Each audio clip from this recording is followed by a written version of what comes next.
We have spoken about the profound power of discipline, the quiet internal discipline of the Stoic, and the ultimate state-enforced discipline of the Spartan. But what happens when that discipline, forged for endurance and virtue, is weaponized by unlimited ambition? The world gets Alexander the Great. He inherited the most disciplined army of his age. He became the greatest conqueror in history. But his story is not about what discipline can build. It's about what unchecked power can destroy, especially the man himself. Born in 356 BCE, Alexander was primed for greatness. His father, Philip II of Macedon, was a brilliant general who created the machine Alexander would inherit, the deadly Macedonian phalanx. Crucially, Alexander's tutor was Aristotle, the great philosopher. Alexander was instilled with a love of Homer, a mastery of tactics, and a deep belief in his own destiny. At just 20, Philip was assassinated, and Alexander found himself king.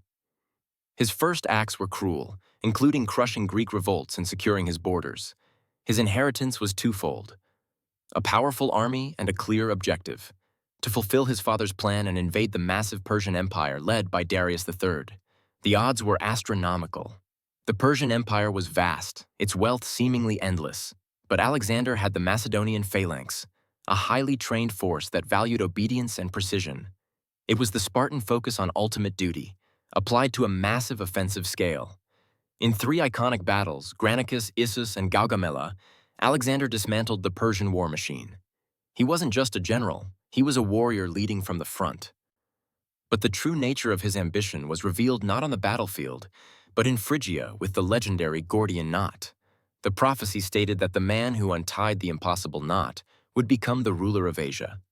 Alexander didn't patiently work to undo it. He simply drew his sword and cut the knot in half. This act defined his leadership. He didn't play by the rules, he created new ones. It was brilliant, decisive, and symbolic of a man who believed nothing could stand in his way. From this moment, his success became less about military discipline and more about a personal cult of power. As the conquest moved into Persia, the character of Alexander began to change. His empire was now enormous, but it was held together by one man's will. He started to adopt Persian customs, wearing their clothing and demanding that his generals perform the ritual prostration, or proskinesis, a tradition reserved for gods. The soldiers, hardened Macedonians, saw this as a dangerous descent into tyranny and deification. Alexander, who had marched as a Greek liberator, was now acting like the Persian despot he had overthrown. The tragedy climaxed in 328 BCE with the murder of Cleitus the Black. Cleitus had saved Alexander's life at the Granicus River and was a lifelong friend. During a drunken feast, Cleitus publicly criticized Alexander's growing vanity and his disregard for his Macedonian origins. Alexander, fueled by wine and his inflated ego, seized a spear and ran his friend through. The moment the wine wore off, Alexander was grief-stricken. He spent days lamenting his actions. This incident is the definitive lesson on the corrupting nature of absolute power. When a leader allows his personal ego to override discipline, reason, and loyalty, the collapse is internal before it is external. After conquering Central Asia, Alexander pushed east, marching into the harsh, monsoon-soaked lands of India. For 8 years, his men had not seen their homes. They had conquered the world. They had gone as far as any man had ever gone. But Alexander saw only the map's edge. He wanted to reach the great ocean. In 326 BCE, at the Hyphasis River, the Macedonian army had enough. They had followed his brilliant tactics, endured years of brutal campaigning, and witnessed the instability of their leader. Now, faced with even larger Indian armies and endless rain, the officers and soldiers refused to cross the river. Alexander was furious. He sulked in his tent for 3 days, refusing to speak, believing his army was betraying his destiny. But the discipline that had made them unstoppable was now turned against him. They would not budge.